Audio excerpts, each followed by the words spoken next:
Before we start, I just want to say a massive thank you to Reggie Hubbard for holding space for us today and offering his generous wisdom and sharing this practice and moment of reflection for us. I really appreciate, especially as Reggie has had a lot of challenges this year but overcome a lot, and he's still the same amazing Reggie, as you'll see.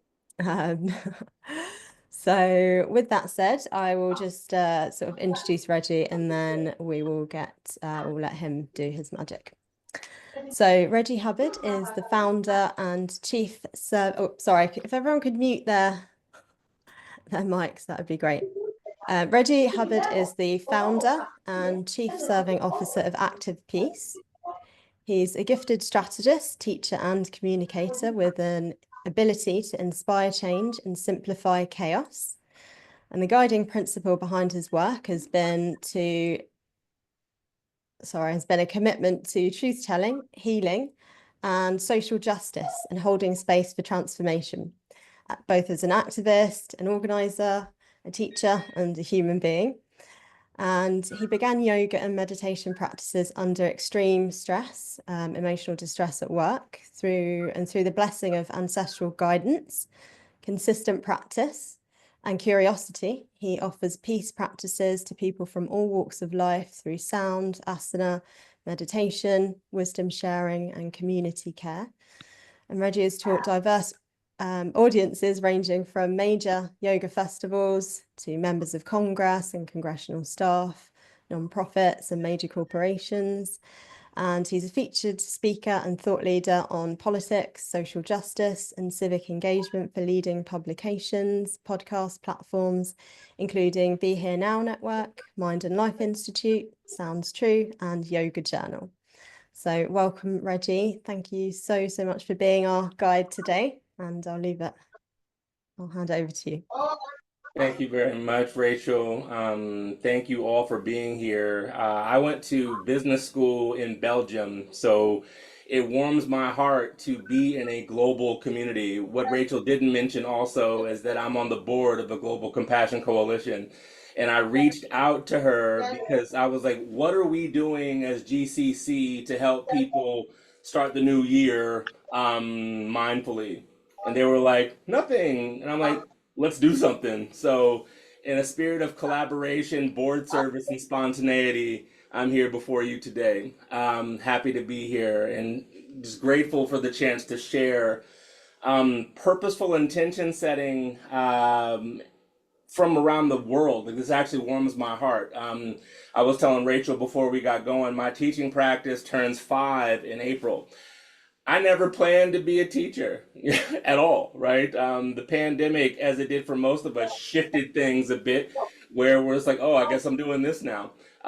So what began as an opportunity to be of service, to bring active peace in a chaotic situation, has now become a life mission, an LLC, whatever, right? Like, active peace is busy. So I'll say before I get into my remarks, I would love, if you want to keep in touch, keep in touch. I'm an organizer and a human. I believe in connection. So let's connect if you want to. I'm really easy to find. Thank you all for sharing where you are from in the world. And if you haven't had a chance, read the chat. It's cool. Like, I saw Zimbabwe, British Columbia, and Massachusetts in the same screen. That's awesome, right? And people may be bored of Zoom, but I love Zoom because I'm a bit of a nerd. Like, who says you can't occupy the same space at the same time? Wrong. We're doing it, right? So here's to quantum quadratic experiences. So now I now see Calgary, Argentina, and Skokie, right? So just look at how fun this is. And know that as we practice and spend time together, if you ever feel that you're alone, am I the only person who cares in this world? No. You're not, quite literally. I'm giving you permission to eavesdrop on someone else's notes. Go for it, right? So you are not alone in the world. If you take nothing else from this experience, know in your core being, you are not alone in this world. 1. give thanks. Two, I want to, the whole goal of this experience is to offer a more holistic view of how we engage with the change of the calendar, right? So most people are like, we tend to brush broad strokes on the year, right? 2024 was good or bad. Y'all, we're not that Cro-Magnon, right? Like we're mystical spiritual beings having an incarnate human experience, right? We can be a little bit more nuanced in our thinking. And I'll tell you what I mean by that. What Rachel kindly alluded to is in 2024, I had a stroke.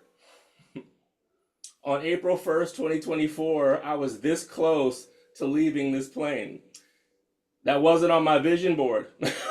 It wasn't on my vision board to almost die, right? It wasn't on my vision board to have a major health crisis bring all this stuff in my face. So if I were to think of 2024 as bad simply because of the stroke, I will have missed out. So the blessing of the stroke and the blessing of mindfulness is that the stroke quickly became my teacher. It taught me, yo, you're fragile. Like, handle yourself with care. It taught me that I'm more loved than I ever imagined because I opened myself up. Like most men, most people, most in my culture in the United States as a Black person, we don't talk about health or nothing. You know what I mean? So for me as a Black man to be like, I'm sick, I'm paralyzed, like for me to put it out there like that, I helped thousands of people simply through me being vulnerable. Prior to the stroke, I would never tell anybody anything, but I realized that it was my obligation to share. And when I shared, like the floodgates of compassion opened, right? I learned how beautiful it is. I'm going to show y'all something. I showed this to Rachel. 9 months ago, I could not stand on my own. I could not walk. And look what I can do casually. I can do all of this. I now understand the beauty of our fragility is that miracles are possible. All from that bad experience, right?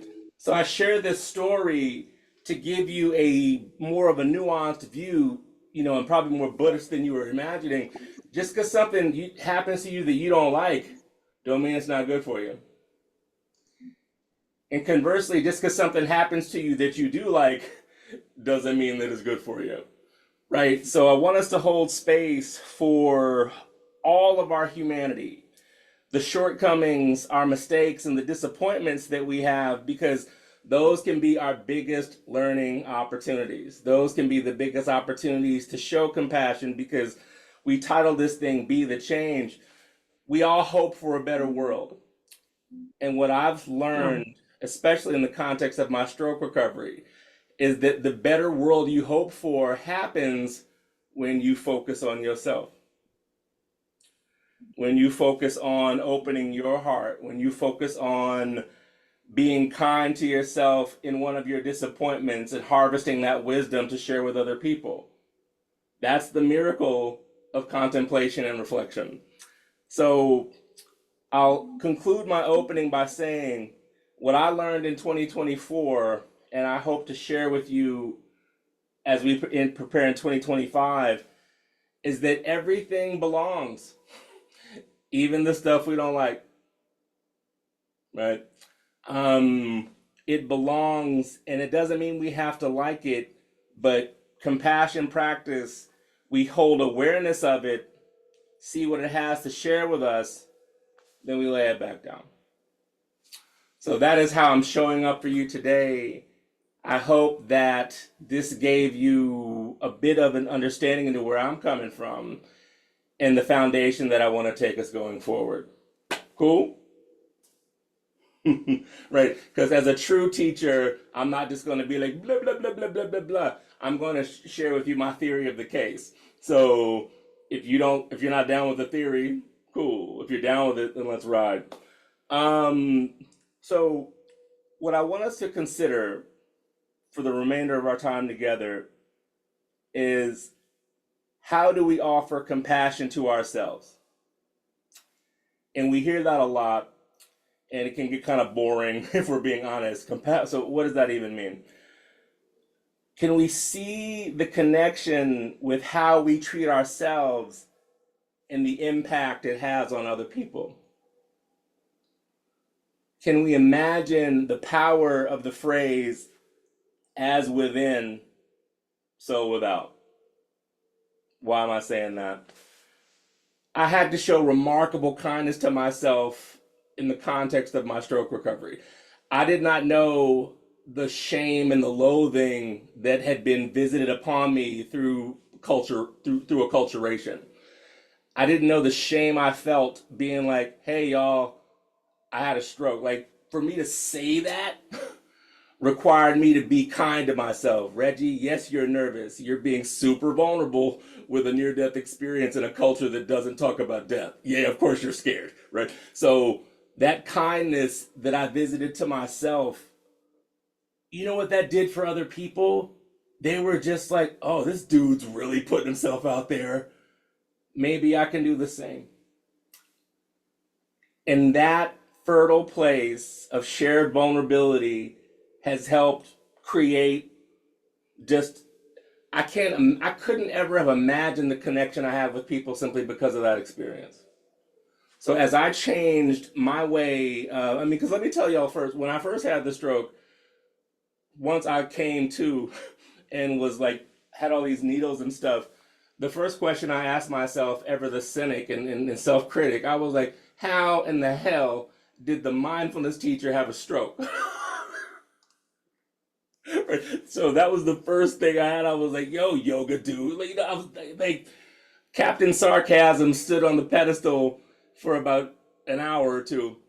Then Captain Compassion looked at Captain Sarcasm and was like, will you sit down? Take your seat. Like, you are not welcome here. Like, our brother here is exhausted. We must love him back into some level of balance. He's off balance. He can't even walk. So that's when I realized the power of self-compassion, when internally my heart wisdom was just like, dear mind, if you aren't quiet, we are going to have a fight. So mind was like, oh, I don't have energy enough for that. And you can imagine all this stuff is happening in the context of like IVs and stuff. I just started to cry, right? And in that crying, I softened and then realized I just got to be so open about this, and it'll go where it goes. Embracing the stroke as the teacher allowed me to show kindness to my body that I never did before because I was too busy. We live in a culture that celebrates how much you doing as opposed to how are you doing. When I say culture, I mean global. Like, we have refined it in the United States to a fine art of masochism, but our malady is not specific to our territory, right? There are various ways that we as a global culture have assimilated into doing too much. So when I was forced to rest, you know what that did? Is me giving myself the space to rest gave people who call me teacher the space to rest. Me being like, hey, I'm sick, I'm paralyzed, I almost died, this totally sucks, but thanks for your help and prayers. Like, me just being that honest. Me loving myself to be like, Reggie, you don't have the energy to hide this from people. Like, you're huge and got big energy, and like, you just need to be honest. That self-love gave me the space to share, and that sharing inspired thousands of people. Like, I wasn't even aware of it. I was doing it just because, yo, I'm too exhausted to pretend like I'm okay when I'm not. Like, like, it was pretty utilitarian from my perspective. I was like, I don't have the energy to hide from this. This is what's happening. But that grace, that vulnerability in a time where everyone is so hard and introverted, that's the revolution, right? So because I did that radical change toward myself, it has empowered people beyond my wildest imagining to consider doing the same. The amount of men that told me, yo, I went to the doctor because you had a stroke. I'm sorry it took my stroke to get your ass to the doctor. But that you went to the doctor, give thanks. I've had hundreds of women tell me, thank you for being so vulnerable because I've been saying this to this guy for a million years. And you were like, oh, if it happened to him, yeah, so thank you for that. I've had other women who aren't, it's regardless of their partner, share with me, I can now talk about my miscarriage because you talked about your stroke. And with all of it, I can talk about my multiple sclerosis because of you talking about your stroke. When we talk about being the change, one of the things I want us to encourage you to consider is embrace all of you, embrace the faults, embrace the mistakes. They are essential to your magic. They are essential to this thing called the human experience. And if we remember that it all belongs, I now understand that the stroke for me was an initiation into greater love, into greater connection, into greater connection to the mystery that binds all of us.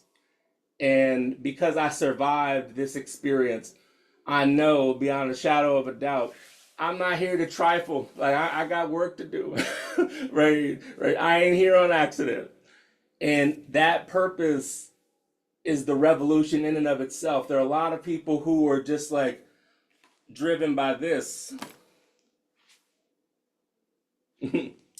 I will do what this says. Yo, you're not a robot. You are a mystical, beautiful, spiritual being having a human experience. And in a world where each of us are becoming, we spend hours on this thing, and I want you to watch me. Like, this is yoga, like mindfulness teacher was there, yoga teacher's coming here now. So we spend hours like this. Look at my body. Where is my neck? I can't breathe. I'm suffocating myself. And look at me from the profile.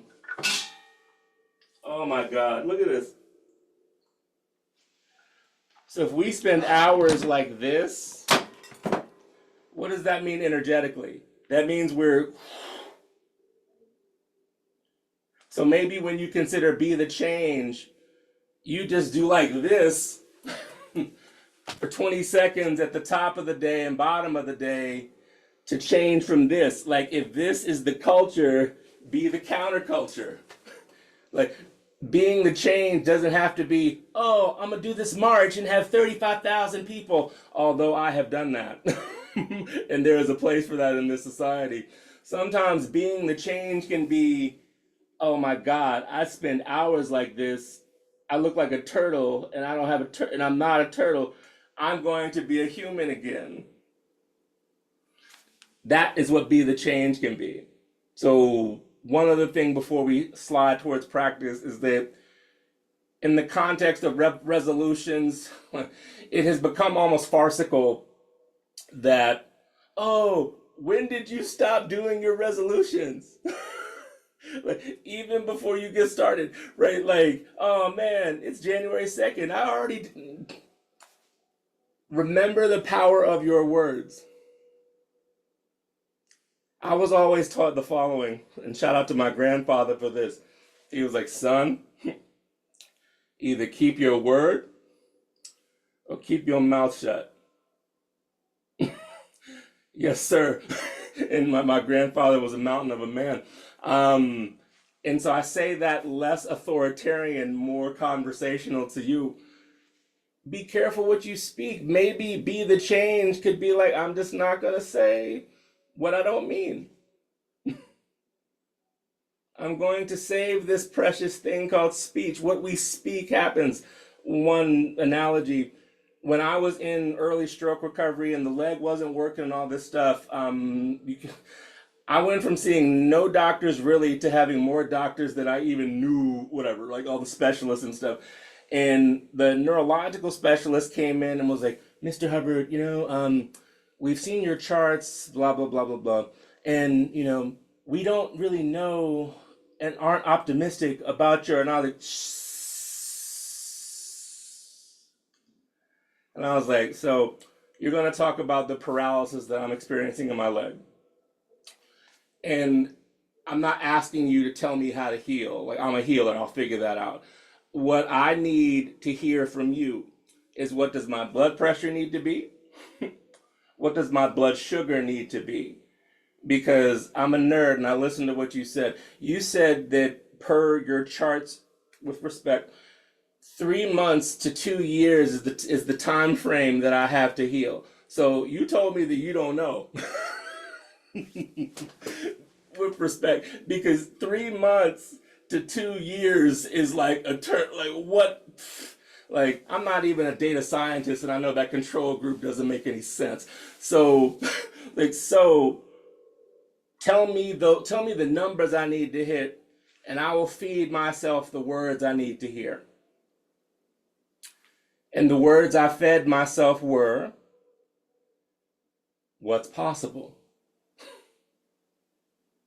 What is possible? And I'll give y'all a bit of a demonstration. So what you see behind me, and I'm going to play some of this for y'all because you can't have this many gongs and sound bowls and just taunt people. Like, this is a real backdrop. Like, all these are my instruments, and like, yes, that's a Prince pillow and Animal and Ernie. Like, this is my studio. And in this very studio, in the course of my healing journey, I would be in this room with this bowl or something, and I would imagine my foot and leg moving. And it wasn't possible in the medical places. It wasn't possible in these other places. But you know where it was possible? Right here.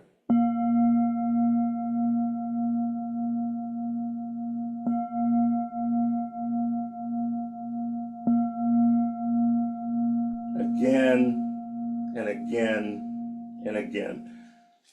I would play these bowls, these gongs, and imagine my left foot moving. Then one day it did. One day it moved, and I was like, ah! Like, what in the world? Like, oh, like, this hippie stuff is real. Oh my God, right? So, like, the foot moved, and I just lost it. I was like, imagine if I had listened. Again, being the change could be putting a diet on the negativity you consume. Right? Because when they were like, we don't think, I was like, I don't need you to think for me. I went to Yale University and majored in existential philosophy, and I'm trilingual, and I studied on the continent, the old continent. I don't need you to think for me. I'll figure that out. I need you to. So once I was like, I put a boundary against what you're trying to say to me, and I changed my diet of what I was consuming. And the consumption of possibility, the consumption of silence and community, the consumption of, this may never happen, but I'm going to hope that it might. Like I told you, I stood up and walked effortlessly. I drove here. I was telling Rachel, I drove here. Like, they're like, Mr. Hubbard, you may never drive again. Like, and I also understand when I talk about stroke recovery, and this is why I'm a strong advocate for stroke care globally, is that my recovery isn't common. So because it's uncommon and I don't present like what I've been through, a change I've made is speaking about it for those that can't speak. Talking about it for those who feel too ashamed to. And I remember in the context of my recovery when someone was just like, they said something that just was untoward. And I was just like, with respect, don't you ever say that to me again. I mean this with a fierce love. Do not speak negative on my miracle. I will not stand for that. So, again, in the context of being the change in a society globally that's spoon feeding you propaganda, maybe you set a hard boundary, and instead of listening to noise, you find something beautiful to listen to. So, those are some of the thoughts I had just to share from where we're coming from and be the change. And for those of you that have journals, please open them. And I want you to entertain the following things in a review of 2024. I will write them.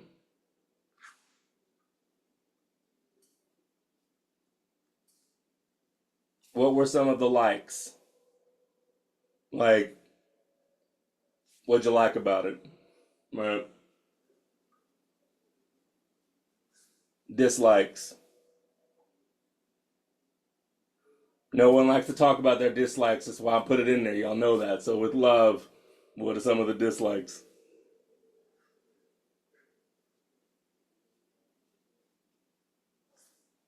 So that is a misspelling of blessings, or maybe it's super plural. Blessings. Right? So what were some of the super plural blessings of the year? Right?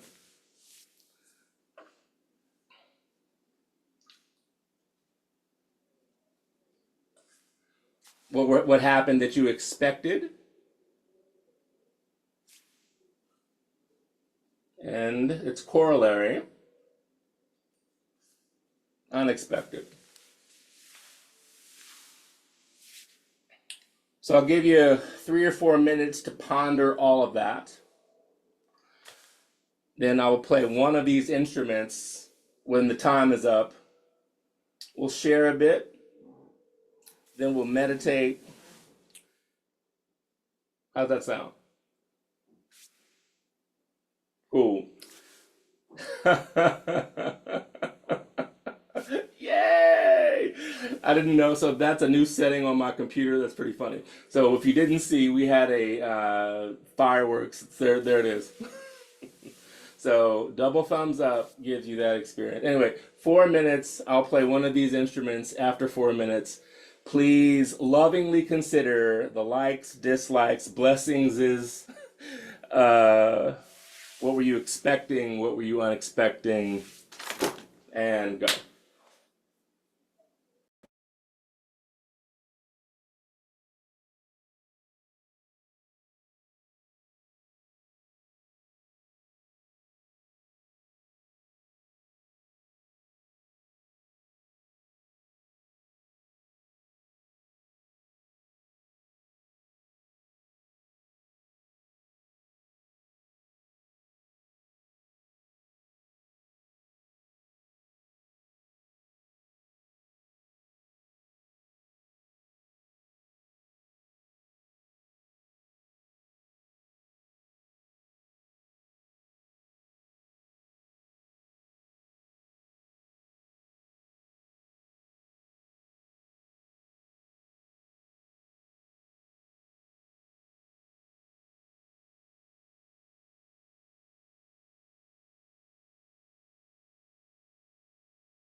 Send in the gongs, baby. Send in the gongs. That gong is called home. When I played that gong after I got home from the craziness of the stroke, and I cried. I crumpled in the floor and cried. I was just like, yes. So that sound was such a relief after hearing beep, beep, beep for weeks. So that's when I'm talking about be the change, that's why I'm so granular, is because the simple change in beep, beep to boom changed my whole life. And Donna Marie, I appreciate what you wrote in the chat. Like, one of the things I'm going to try and do is play sound for my fellow stroke recoverers. Right? So there is no, there are very few medical units that even talk about this type of stuff. So when I was in stroke recovery, I knew enough through yoga and meditation. I needed different stimulus. So if one part of my brain was injured, I needed different stimulus so the other parts of the brain could do what they needed to do. So sound and touch and smell, taste. So all of the different sensory cortices, see, nerd. So all of the different sensory things I needed to stimulate in order to address the injury. So my neurologist even talked about that. So Donna Ray, I appreciate what you shared, because one of the changes I'm trying to do is use my situation in my unorthodox recovery to help others. Right? Because I didn't experience this miracle to keep it to myself. That is a capitalist whatever. Like, I'm here, like, I call myself a mindful avenger and a spiritual socialist. Like, here's the wealth, take it. Right? Take the miracle. Right. So spiritual socialism here. So please share in the chat, or if you want to use your words, I'm open to that too. What this reflection period was like for you. So the likes, the dislikes, the holistic, was there anything that stood out for you? Please share in the chat or raise your hand, and Rachel and I'll get to you. So Linda talks about making intentional time with special people. That's underrated. It's underrated to spend time with the people that you love. Right. I still have my 98-year-old grandmother give thanks, and she gave me hell when I had the stroke. She's like, so you're going to pay attention to your body now, Grandma? Damn, I just got out of the hospital. Right? Like, yes, ma'am. And, woo, child, you came in hot. Right? But being around my loved ones in my recovery has been immeasurable. Right? That's underrated. So maybe be the change is spend less time with people that you don't like. And that's radical, because we live in a culture that has, in many places, has forgotten this. Instead, again, global, not just the US. I'm teaching to the world, like, it's okay to say no. Maybe be the change. Hey, I'd love for you to come to this party, and I'd love to tell you that I can't make it. Maybe that's be the change.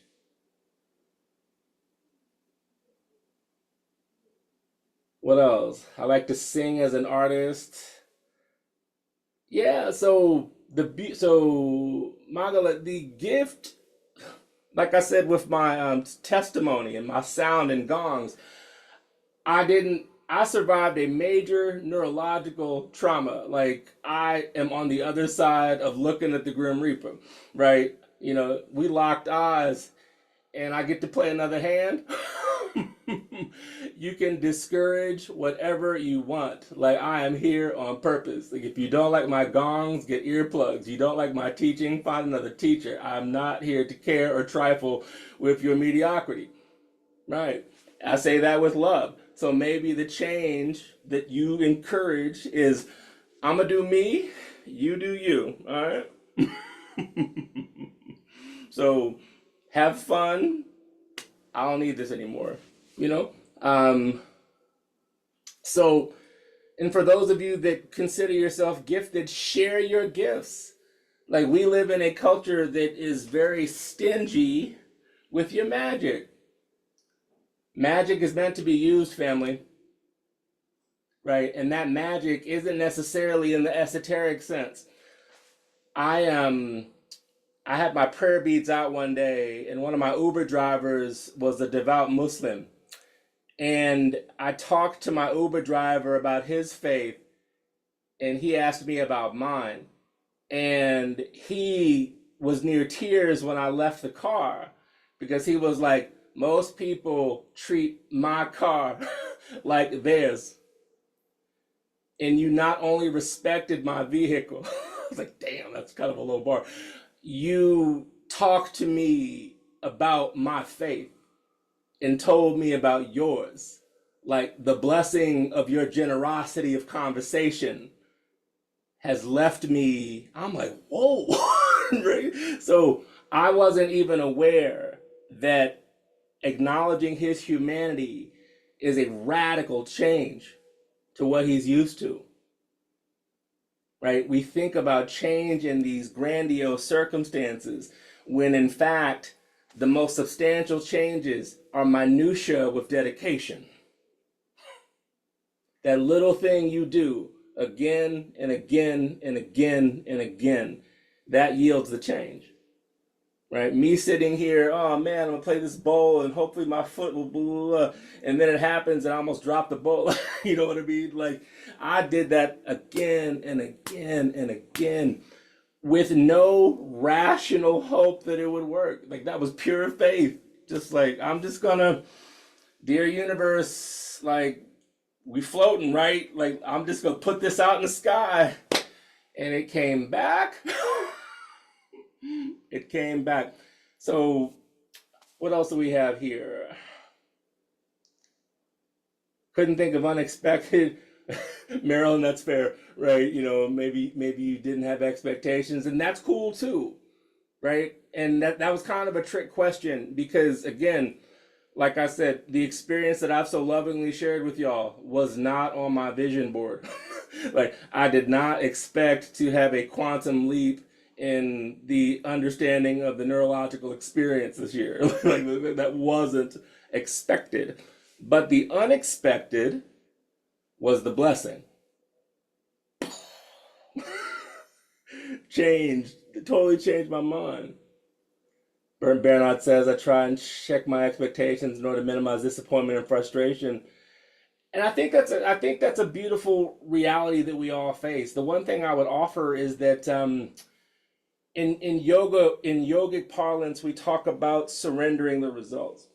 So I do things not with expectations, but because it is beautiful to me. Me being kind to someone, I don't expect they'll be kind to me. I'm just offering it generously. You know, dana is the principle in Buddhism.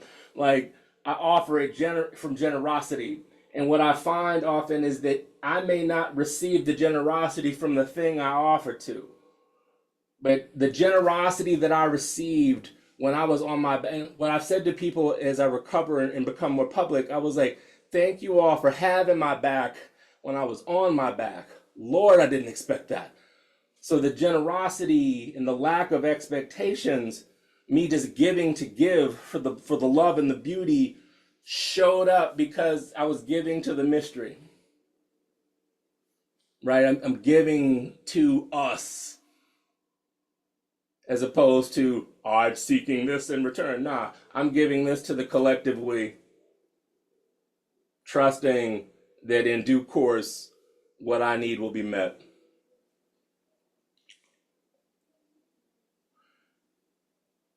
Wilma, I'm a trauma survivor, joined the trauma group and didn't expect the yeah, right? It amazes you how we live in a world that only reports the ugly of humanity. and how beautifully disarming it can be when someone loves you for your imperfect self. What? Like that's returning to a former lover, right on. Longtime friend, finding deeper love than I thought was possible between us. Beautiful, maybe at all. Learning so much as I relax and it's broader. Yeah, that's beautiful, Janelle. Totally.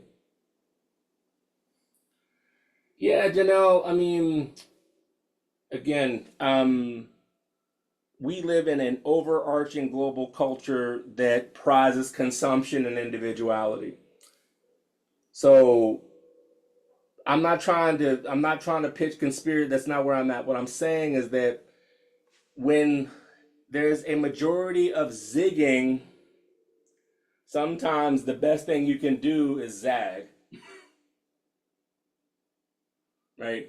If everybody zigging doesn't hew to what you think is true, then zag, right? In yoga land, in mindfulness spaces, I'm the hard zag to everyone who talks like this, everyone who talks in their polite voice. I've been on good behavior and not cursed once in my time with you all, but in the context of American politics, 2 days after our general election, I held a meditation entitled WTF question mark, and I sounded it out. And people were just like, I can't believe you curse in your classes. I was like, if it hurts your ears, then don't come. I was not put on earth in this skin to be told how to act. You've been telling black people what to do for millennia. I ain't listen. No, this is my class. If you want to come, this is how I speak sometimes. If you don't like it, there are thousands of other people speaking in librarian voices to put you to sleep. But last time I checked, I'm here to awaken. And sometimes you got a lot of spark to wake up somebody up. So part of my change has been just unabashedly, like, I have a mailing list that I send out once a month, barely, and people are like, why don't you email regularly? I was like, because part of my be the change is that we're all adults. I'm not going to beg you to come to something that's awesome. I've been kicking ass for a half a century. I'm not going to beg you to come, right? So the change I'm making, and what has that done? The people who come to me, it's us. I'm not worried about like the mercurial nature and the fickle nature of humanity. So one other suggestion I'll make before we meditate is that maybe the change you make is to just do whatever you think is right, moment to moment, right? So as opposed to, I'm going to lose 10 kilos this year and get a car and blah, blah, blah, blah, blah. Let me introduce you to the philosophical precept of impermanence. You seeking to invest in something that doesn't last, that's foolishness. So investing your time and energy in how you share your time and energy could be the biggest change for you, your communities, etc. Right? So rather than focusing on the ends, maybe the change you make is refining the means. The end will manifest itself, but the way with which you consider the means, that's the revolution, y'all. Right? The purity of your means will give you ends that you can't fathom. Trust me, like I said, 9 months ago, I was like, how the hell did I end up in this hospital? I never thought I would teach again, blah, blah, blah, blah, blah. But by changing, every teaching I offer is from here. I've got notes, sure, but sometimes if I catch the spirit, I'm going to say it. That's a big change for me. Right? So I'll read a couple more. Unexpected had to do with global and national events for sure. Yeah, for sure. Joe, blessing on the passing of your father. I teach a lot of grief work, and I'm glad that you mentioned that because we tend to want to shove our losses under the rug when our losses are an unavoidable part of the human experience. So, blessing on the passing of your father, and that blessing that you had a chance to be there. Let the beauty you love be what you do. Absolutely, Lynn.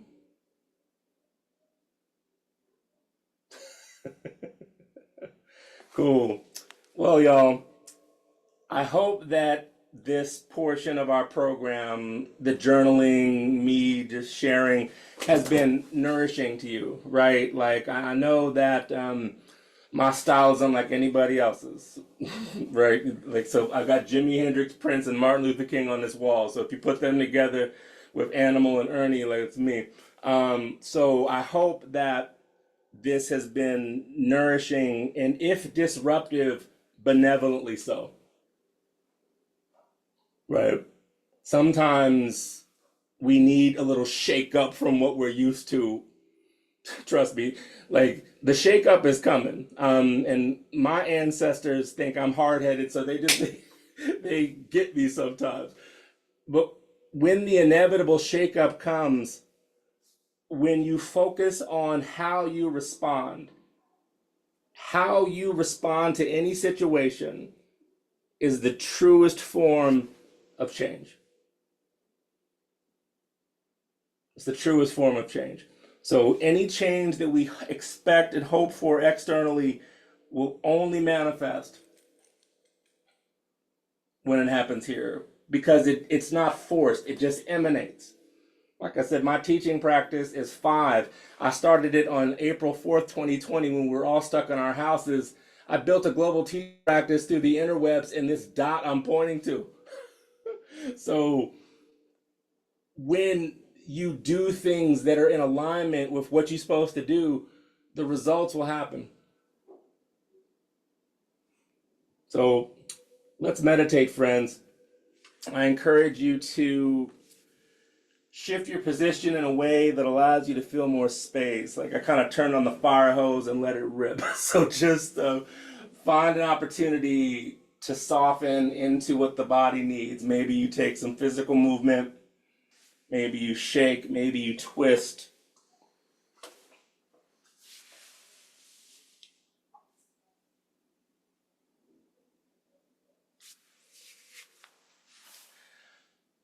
Then place one hand on your heart, one hand on your abdomen. Soften or close the eyes.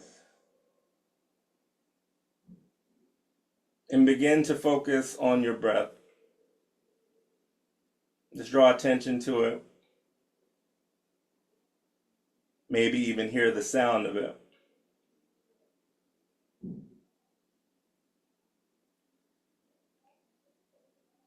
And as you focus on the breath, allow the mind to ponder all that we talked about, all that was shared, all that wasn't shared. And I can tell when a webinar is good because only 5 people left.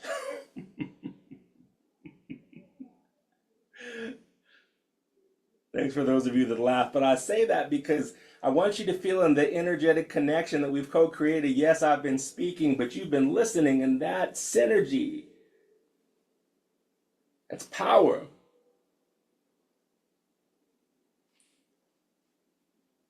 So I want you to feel with new nerve endings the connection that you have with people around the world at the beginning of this calendar year. And soften into the magic of us being connected contemporaneously through these computers. This is great.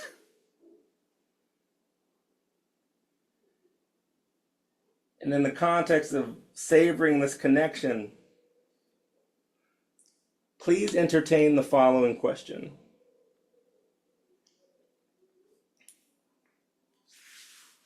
As we have reviewed 2024, the assemblage of the trip around the sun from the earth, named 2024,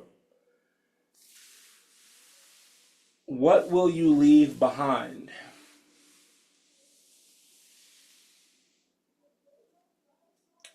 And if you don't have words, that's fine. Maybe you just sit in a space of release and allow the subconscious to do its work. But consciously and subconsciously consider, what am I leaving behind? And maybe you focus on the exhale to literally expel it from you.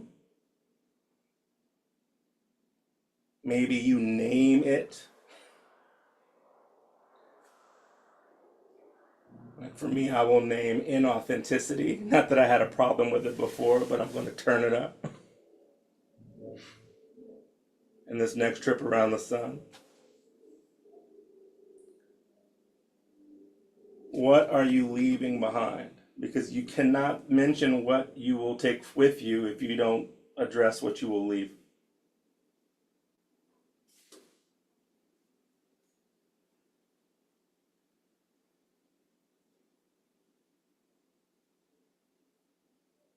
Deep inhale through the nose. Exhale audibly, imagining something leaving behind. One more. Deep inhale through the nose. Exhale audibly. What am I leaving behind?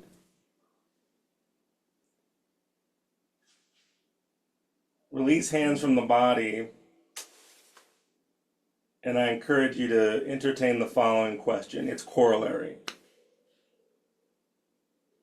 So after having spent time in review and with the query of what will you leave behind, please consider, what are you calling in? What are you bringing forth? How might compassion towards self manifest in your actions this year? His Holiness the Dalai Lama speaks of it eloquently when he says, caring for others is in your best interest. How might we live that? What else would you bring forward in this next trip around the sun?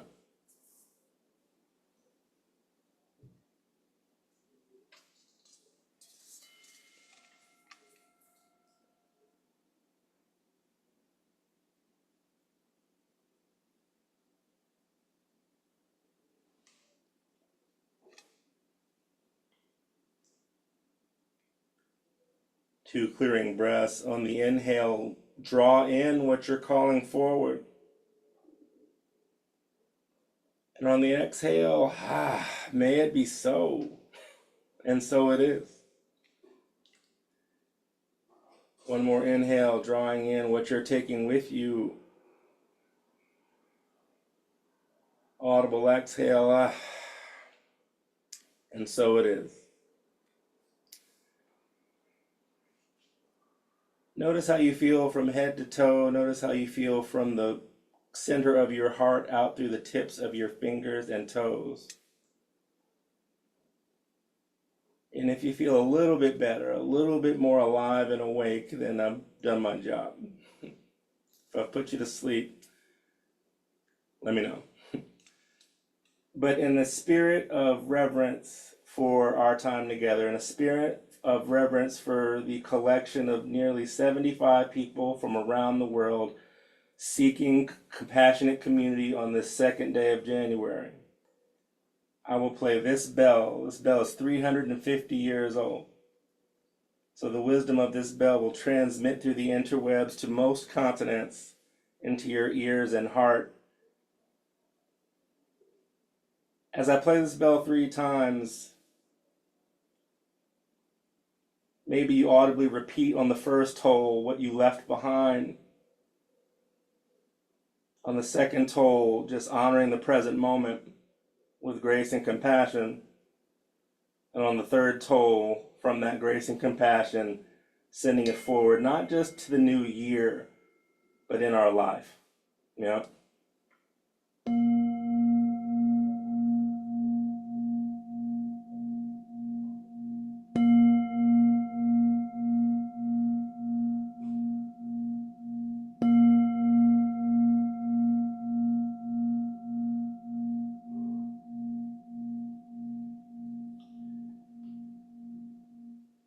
Take a moment to assess your energy, subtle to gross.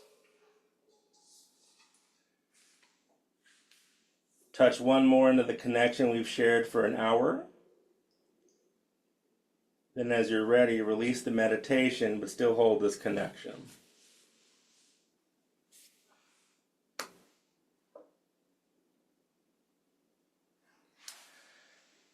Thank you very much for playing, praying, meditating, connecting. For those of you in Central European time, on the 6th at this thing called Alternatives UK, I'm doing a virtual sound. So I ain't saying much. I'm just going to play for an hour. So Alternatives UK has that info. But other than that, thank you for being here. Rachel, thank you for setting up the back end, and blessing on the new year. And I'm going to stay on until the end of the call. So Thank you, Reggie. That was wonderful. Yeah, really thought-provoking. Yeah, and I love the kind of invitation also to not just focus on like massive external changes, like just the subtle beingnesses can make a difference. So thank you. And thank you everyone for coming. Wishing you a happy new year. And before you hop off, feel free to unmute and say goodbye. Bye, everyone. thank you, Bob. Thank you, Reggie. Thank you, Rachel. Cheers. Blessings. Be blessed. Blessings Happy for New Year, 2025. everyone. Bye. You Thank you as so much. well. Bye. Thank you. Take care. Blessing. Thank you. Happy New Year, everyone. Absolutely. Everybody. Blessings. So beautiful, Reggie. Thank you. Thank you. Peace, Teresa. Carrying it forward. Absolutely. Thank Reggie. you, Reggie, and Thank you, gracious Linda, everyone. Olivia. Thank Appreciate it. you. Janelle. Thank you. Barbara. Thank you, Reggie. Thank you, Joe, Reggie. Thank you. So beautiful. So much gratitude. Thank you, Barbara. Thank you, lady from Malawi. Cheers, brother. Thank you. Peace, peace. Yeah, peace to all.